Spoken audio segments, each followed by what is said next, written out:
Bonjour et bienvenue dans cette nouvelle vidéo dans laquelle nous allons voir comment enregistrer une plage de données en PDF sur une seule page parce que il y a des situations où nous avons la problématique d'un tableau qui est plutôt grand mais qu'on souhaite quand même afficher sur une seule page. Donc là en l'occurrence par exemple j'ai 66 lignes sur ce tableau et 7 colonnes et par défaut ça ne rentre pas sur une seule page PDF.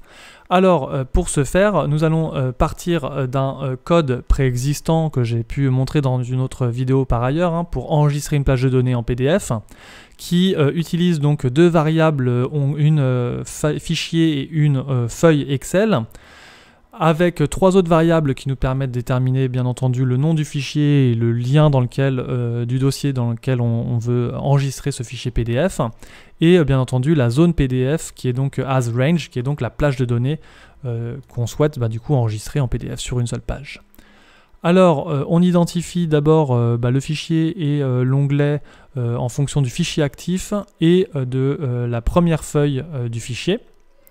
Ensuite, on va identifier donc le lien du dossier dans lequel on souhaite enregistrer le fichier. On définit le nom du fichier et on a la variable lien fichier qui combine les nœuds, qui est donc la variable que nous allons utiliser pour enregistrer ce fichier PDF.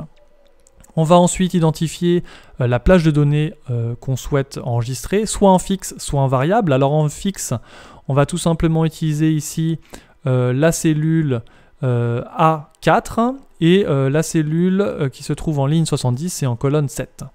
Pour le faire en variable, on remplace tout simplement le 7 et le 70 par les fonctions qui nous permettent de calculer le nombre de lignes en fonction de la colonne 1 ici présente, donc la colonne A, et le nombre de colonnes occupées en fonction de la ligne 4. Ensuite, nous allons donc définir les paramètres pour notre enregistrement de PDF, qui est donc le plus important ici présent. C'est donc la variable de la feuille Excel .pageSetup et très important, le .zoom égale false, le fit to pages wide égale 1 et le fit to pages tall égale 1. Et par la même occasion, je vous montre qu'on peut aussi changer la taille du papier si besoin et l'orientation de la page. Donc là on est en mode portrait, si on voulait passer en mode paysage, on pourrait mettre XL Landscape et ça nous permet d'enregistrer le PDF aussi en paysage si besoin.